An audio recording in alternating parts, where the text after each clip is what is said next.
In the name of the Father, and of the Son, and of the Holy Spirit. Amen. The Lord be with you.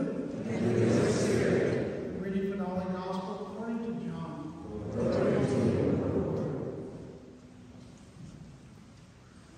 Jesus said to Nicodemus, "Just as Moses lifted up the serpent in the desert, so must the Son of Man be lifted up, so that everyone who believes in him may have eternal life.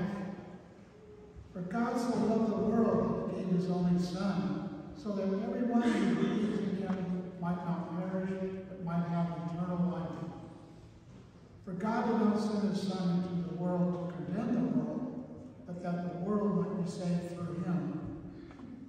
Whoever believes in him will not be condemned, but whoever does not believe has already been condemned, because he has not believed in the name of the only Son of God. And this is the verdict, that the light came into the world, people preferred darkness to light, because their works were evil. For everyone who does wicked things against the light does not come forward towards the light, so that his works might not be exposed. But whoever lives the truth comes to the light, so that his works may be made clearly seen and done in God." Gospel of the Lord. Praise to you, Lord Jesus Christ.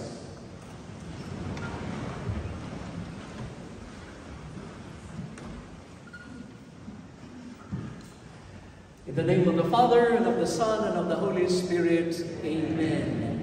How are you now with your Lenten journey, your Lenten preparation? Are you ready already for the joy of Easter celebration? We have some children. Probably you're already excited for an Easter egg hunt, or maybe some Easter bunnies, and so on and so forth. However, I just would like us to go through and realize that our Lenten preparation has more than just that kind of looking forward to. That's the reason why we say, rejoice and be glad. This is Laetare Sunday. To rejoice that we are able to go an extra mile. And today, I will give you an extra smile. And what would that mean? I would start off with a kind of a review of the Sundays of our Lenten preparation. Remember that right after Ash Wednesday, we start to celebrate First Sunday that talks about what?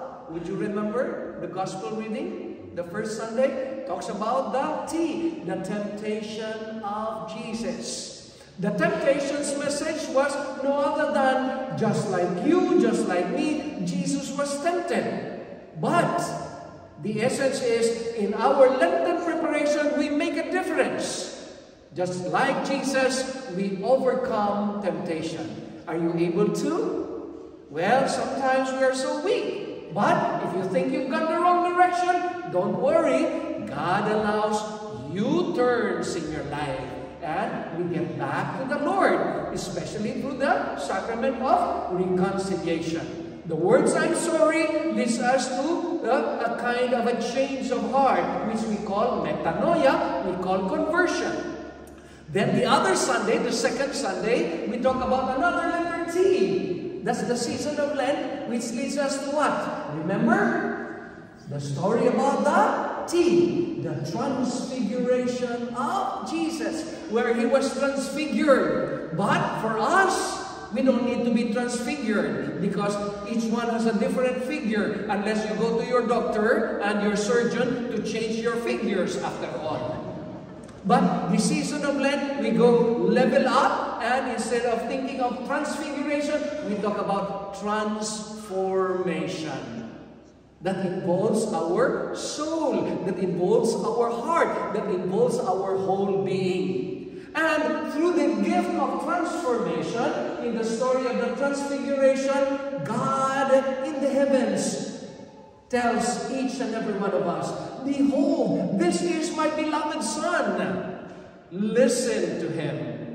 Did we have some time to listen to Jesus through His Word, in our meditation, scripture readings, and even the way we listen to each other? Do we have time and and think of, be still and know that I am God. And that is the beginning of our transformation. Then, last Sunday, we talked about another letter T, and that was remember? The cleansing of the T, the temple. And when we talk about the temple, the church of God, it's not the edifice like this one, but it is the temple of the Holy Spirit. Your heart, my heart, our hearts, where God dwells in each and every one of us. Then, are we able to cleanse ourselves? Or does Jesus need to cleanse us through the sacrament of confession or reconciliation? How many of us have allowed ourselves to be cleansed by our Lord through the sacraments? Through that gift of humility by saying, I'm sorry, forgive me. And the Lord assures us, I forgive you, I love you, you are mine. Take my hand, go in peace. Sin no more, my beloved one. So, today, we celebrate another letter T, and that is Jesus being tossed up. When Nicodemus was asked, well, how is this? And the Lord said, unless you will be lifted up. And just to make that our constant T of this Lent, the letter T is, when you are tossed up, people would look up to you, right? When you say, mabuhay, kampai, cheers, and so on and so forth. We look up and enjoy. So today, it's just like, let's have enough fun, rejoice, and be glad. This is Laetare Sunday. And obviously, just for you to make sure that you're able to follow through our Lenten journey, next Sunday, we will be talking about Jesus being tossed up. You know what happens? What will happen is Jesus will be thrown into the earth. And that story ahead of us will be talking about unless the grain of wheat falls to the earth, thrown into the earth, it remains a single grain of wheat. But unless it falls down to the earth and dies, and that is definitely in preparation for the passion, the death of Jesus. And through his death, we altogether die with him, because he will rise to life, and again, just like today, we rejoice and be glad, because we are all on the right track. I would remember a story wherein many of us would think of, like, what am I gonna do?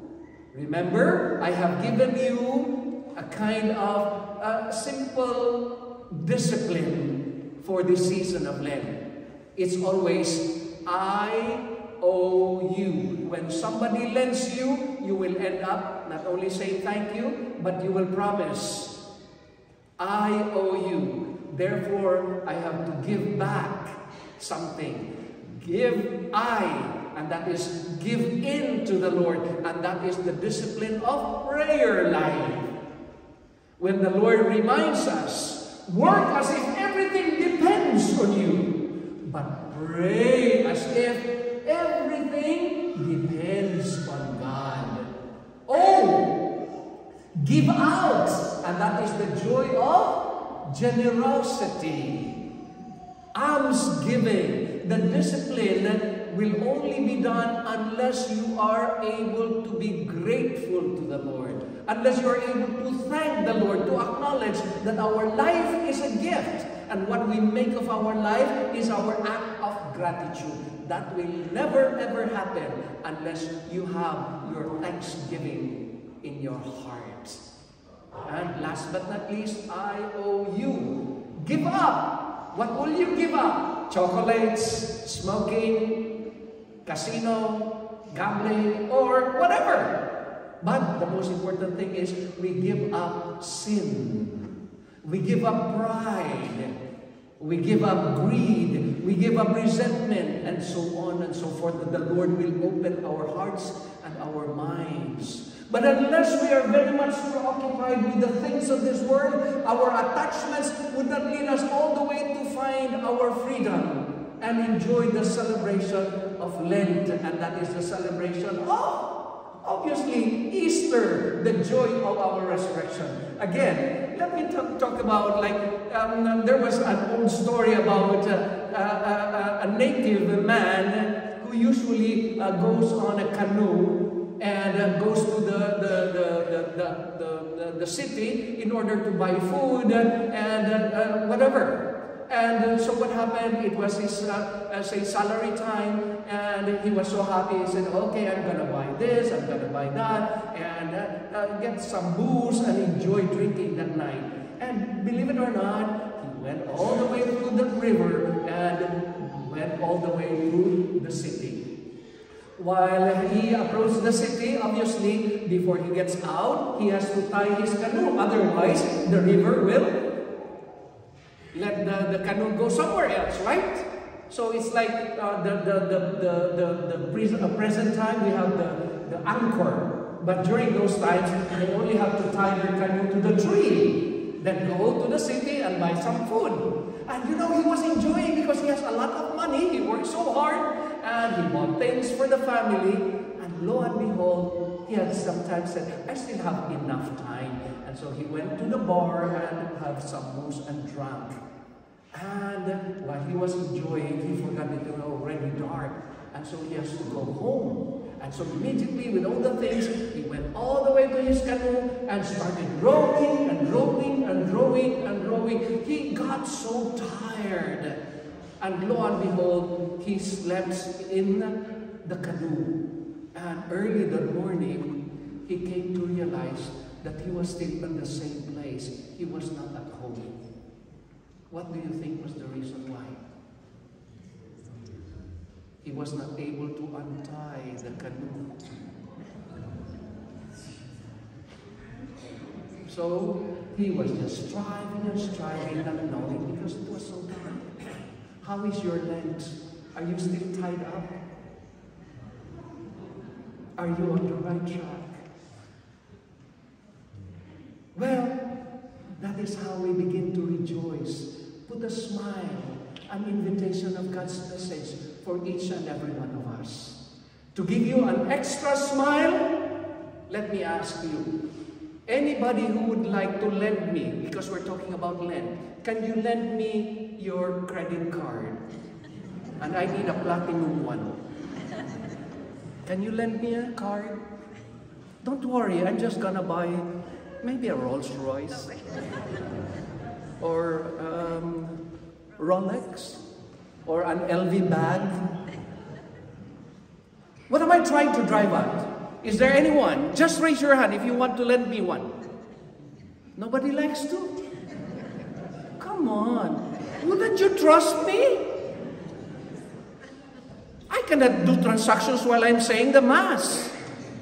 So, it should be okay. But anyway, let's just put it this way. For example, you as a parent would give your credit card, give your son a break, and say, son, I'll give you my card. Do whatever you want to buy. And if ever you're the one, what do you like to buy? What? Robux? Wow, how much would that cost? $200? Cheap! How about you as a wife? If he would say, okay, you can get all my blood check, what would you like to buy? Take a trip. How much would that cost?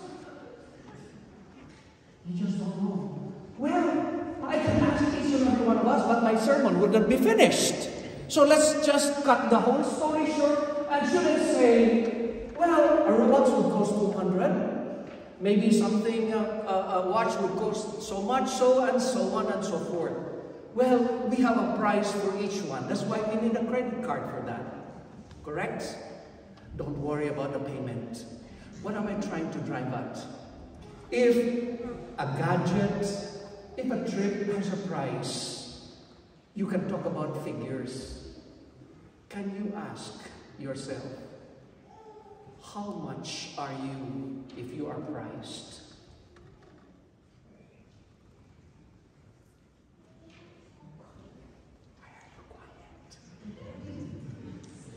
Are you worth $200? Are you worth $1,000? Some of you might say, Father, I'm priceless. How many of you would say that? Only but a few? Sometimes I would say, maybe I agree with you if you say you're priceless. But should I say, in this season of Lent, I disagree with you. You, me, we are not priceless. Why? Because this guy has given his life as the price for our life. Now you begin to think, yes, I am not priceless. And the price that is given for my soul and my life is no other than the price of the death of Jesus. Why? Because John 3:16, what did it say? God so loved the world so much that He gave us the price of it all, His only begotten Son, to die on the cross because He loves you. Greater love no man has than to lay down His life for His friends. I would like us to go into a personal encounter with the Lord today. Would you realize how much you are worth because of Jesus? May I ask you for a moment to close your eyes. Put your right hand on your heart. If you won't mind, please, let's make a difference. You may follow me. I am worth, come on, I am worth the price of the death of Jesus because God loves me. Can we do it again? I am worth the price of the death of Jesus because God loves me. Are you happy about that? Are you convinced about it? Now, let's make a difference. To the person beside you, Abel, it's awkward, but let's just do an interactive rejoicing. Can you tell the person beside you, Pete, you are worth the price of the death of Jesus because God loves you. Can you do that with each other? You name the person, your son, your wife. You are worth the price of the death of Jesus because God loves you. Then to the other person, come on. You are worth the price of the death of Jesus because God loves you. How dare you if you will not tell that to somebody. What did it say in our responsorial psalm? Let my tongue, be silent if I will never, ever do something. I believe in the saying, if you have nothing good to say, shut up. But is it not worth to say, you are worth the price? Let me just tell you the story. Another one, especially for each and every one of us. The story of a meeting of the Blessed Trinity, Father, Son, and Holy Spirit. Because God so loved the world, and He said, let's have a meeting. You know, I love my creation. And Jesus said, you know, in heaven, God, I'm alone. I want the people. I want humanity. I'd like to enjoy being with them. And the father said, you know what, son? Humanity has been sold by Adam and Eve to the devil. But it needs for us to ransom humanity. And the son, Jesus said, what am I going to do, Dad? I'd like to go. I'd like to get them back. Bring them back to heaven with you. And the father said, he showed the story in a glance with a man crucified. And the father said, you know, this is what's going to happen to you if you really are serious. And Jesus said, yes, God, I'm gonna go. I will go bring back humanity. And so he came into this world. Remember in the story of the Transfiguration? Moses, Elijah, and Jesus had a meeting. And what was it all about? Jesus said, I'm here now. I'm gonna save humankind. And so it happens that today we are going to rejoice because we are not priceless. Jesus has given his life for you and for me. Now, when you tell that to your husband, when you tell that to your children, when you tell that to your friend, be serious about it. It's not a joke that I am asking you. Mean what you say. You are very much loved by God, and you are worth more than anything, even at the death of Jesus. Do you agree personally? Have you said that to each other? Now, as a family of many families, and even for those you meet in the season of Lent, can we all say, we are worth the price of the death of Jesus because God loves us. Amen? We are worth the price of the death of Jesus because God loves us. One more time. We are worth the price because God loves us. Can we all stand and rejoice? And let's say once again, we are worth